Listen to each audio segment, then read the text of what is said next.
And the final item I just say is this, and again, many of us in the room are Democrats, but it's, you know, I really do believe with all my heart that, you know, neither political party's got a monopoly on truth or patriotism or virtue. And at this moment in our country, you know, what I fear as much as anything is that people, kind of rational folks, get so turned off, they just said, I'm done with it for a while. Which all that means is it gives more power to the extremes.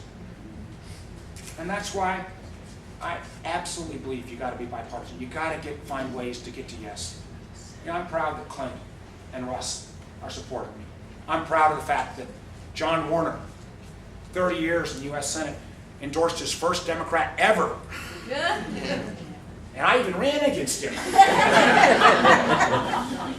But I think that record is what people want at this moment. They want a little less arguing and a little more accomplishment.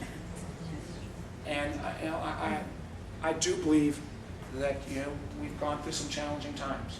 It has been, you know, there are big issues. We've got to, on healthcare, for example, we've got to take what has been positive about the Affordable Care Act, things like people that have pre-existing conditions being able to get health insurance, non-discrimination against women, and the ability to keep somebody that's young on their health care or family's plan until they're 26. But there are things that got to be improved on. And again, this is not some idea. I got specific legislation. I'll give you 3 or 4 ideas. Not just ideas, but suggestions. One, we ought to have a cheaper option. You know, I bought health insurance for my family over the exchange. I got private health insurance. And, you know, I keep wondering where that special, you know, senator or congressman health insurance. You buy private insurance, just like everybody else. But, you know, I bought what I could afford, but I think that there ought to be, you got a platinum, gold, silver, bronze. You ought to have a copper plan. You ought to have a cheaper plan out there, especially for younger people. I think the Affordable Care Act ought to only apply to businesses with not 50 or less employees, but ought to be 100 or less employees. So again, you got a little more flexibility. I think there's a whole period of areas there where we've got too many reporting requirements. We ought to streamline some of that. And I got some specific ideas there. And, you know, this is a very Republican idea, but I think it makes sense as long as there are consumer protections. If there's an ability for insurance products to sell across state lines, provide more competition, have at it. So, but it starts, you know, with whether it's healthcare or anything else. You start with the recognition that, you know, if anybody that's a student of history, and this may not be some shocker, but Congress never gets it right the first time entirely.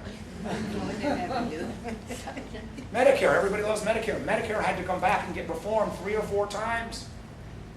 So, you know, let's move the healthcare debate from 50 times of trying to repeal it, or somebody on our side saying you can't touch a word of it, to saying, okay, let's keep what's good and fix what needs to be fixed. That's the American way. And so, why I'm asking you to rehire me, and why I'm asking you to help me after you take your summer vacation, is because, you know, we got to keep that unique character of America that everybody ought to get a fair shot. We owe to our kids and our grandkids so we don't turn over this great country with the books fully in the red without some ability to say, hey, this country can still do great things. And to get there at this moment in time, we got to have people who are going to be reasonable and be willing to work together in a way that recognizes the genius of our founders.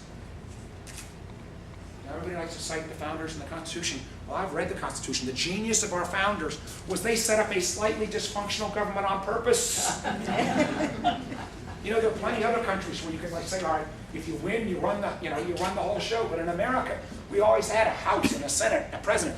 To get anything done, you had to work together. So, you know, show me where most of all of America, throughout its history, has been examples of great compromises. The original foundation of the Constitution was the Great Connecticut Compromise between big states and small states. So, you know, we got to make it okay in the Congress for people to have different views but still get to yes.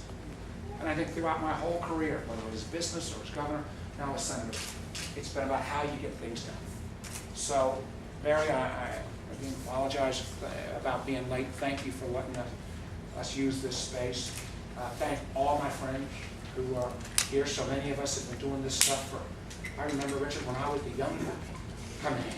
I was younger too. I know you were younger too. I wasn't going to say anything.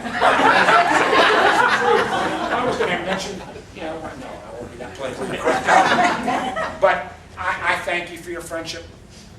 Those of you I don't know, I look forward to getting a chance to know you better. I thank you for coming out. And this is billed as a town hall, so the floor is now open for questions. Thank you all very much.